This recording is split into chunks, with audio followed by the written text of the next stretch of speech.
पालिका आयुक्त पुणेकरांसाठी बजेटमधून काय देणार याकडे सगळ्यांचं लक्ष आहे। पुणेकरांना यंदाच्या बजेटमधून मोठ्या अपेक्षा आहेत। पुणे महानगरपालिकेत समाविष्ट झालेल्या गावांमध्ये वाहतूक कोंडी, पाण्याची समस्या अशा अनेक समस्या भेडसावत आहेत।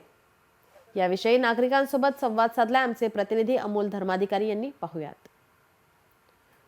केंद्राचं बजेट सादर झाल्यानंतर आता पुणे महानगरपालिकेचं बजेट कधी सादर होणार याची उत्सुकता आहे। पुणेकरांना नेमकं काय वाटतंय, बजेट मधून त्यांच्या काय अपेक्षा आहेत हे आपण जाणून घेणार आहोत। काय वाटतं, बजेट सादर होतंय, काय अपेक्षा आहेत तुम्हाला? महानगरपालिकेचं बजेट आता पुढच्या आठवड्यामध्ये सादर होतोय, परंतु तुम्ही पाहिलं असेल की ही गावं जाऊन आज 10 वर्ष झाली महानगरपालिकेमध्ये, परंतु ह्या गावांसाठी निधी आणि बजेटमध्ये तरतूदच केली जात नाही। समजा जर तरतूद केलेली असेल बजेटमध्ये तर तो निधी परत सिटीकडे वळवला जातो। म्हणजे असा ह्या जी गावं घेतलेली आहेत त्यांच्यावर फार मोठ्या प्रमाणात अन्याय हा झाल्यासारखा दिसतोय। पाणी 100% दूषित आहे याचा अर्थ, कारण की पुण्यातच सगळ्यात जास्त रुग्ण मिळायला लागलेले आहेत।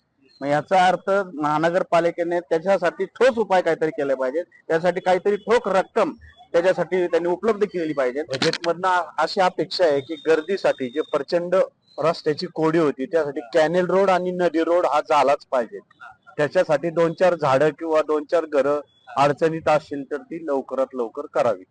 जो टॅक्स झाला तो जवळजवळ कमीत कमी 200% टॅक्स वाढलेला आहे। दुसरी गोष्ट अशी आहे की तो झिजा कर हा पिंपरी चिंचवडला माफ केला, तोच पुण्याला का होत नाहीये। आणि पालकमंत्री इथं दादा आहेत तरी सुद्धा त्यांनी तो जो पिंपरी चिंचवडचा जो प्रश्न सोडवला तो प्रश्न त्यांनी सोडवावा।